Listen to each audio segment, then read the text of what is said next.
Finally, we have 1 Corinthians 12:24 through 25. I'll go ahead and read it. It says, "But God has so composed the body, giving greater honor to the part that lacked it, that there may be no division in the body." Now, once again, we're just focusing on the smaller relationship here, and we don't see a conjunction. My first consideration is that this is a tricky one. What do I do when I don't see a conjunction? Well, we don't see a conjunction, but we do see a specific kind of word. It's a participle. An ing word is what a participle is. Broadly spoken is the way you can think of it.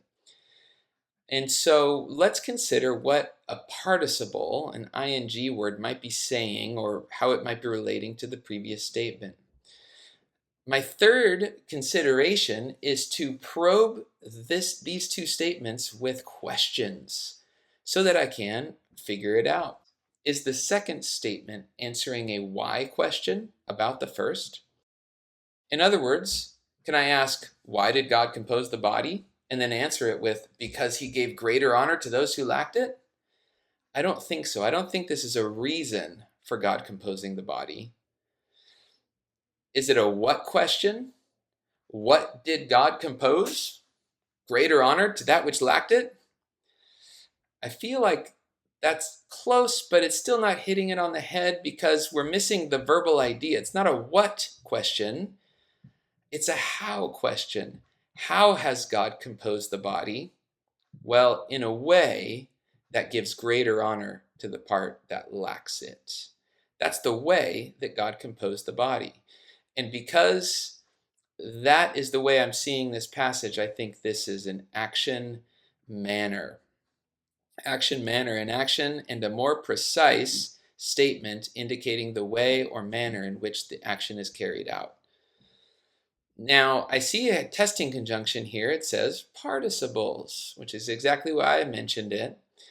This is a participle. Oftentimes, the action-manner relationship will be indicated by a participle.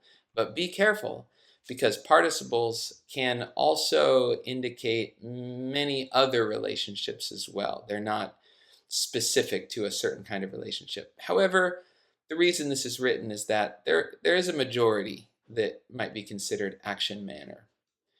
And so consider what God is saying here.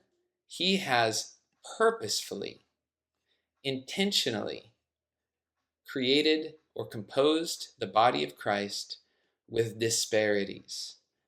One part lacks honor, another part has honor. One part is behind the scenes, another part is up front. One part doesn't receive attention, the other part does receive a lot of attention and honor.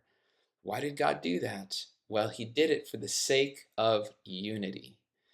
Because when love is at work, differences in honor provoke responses to it. It causes the strong to want to identify with the weak, and it keeps the weak rejoicing with the opportunities of the strong. And so God composed the body on purpose, that there might be no division in it. There are two common questions on the mind of a man preparing a Bible teaching. What can I say about this text, and what is this text saying? Well, the former matters a little. The latter is the key to faithfulness. The bracketing Bible study method helps me get this right, guarding me from preaching a smashing sermon made up merely of my own opinions. Check it out at Biblearc EQUIP.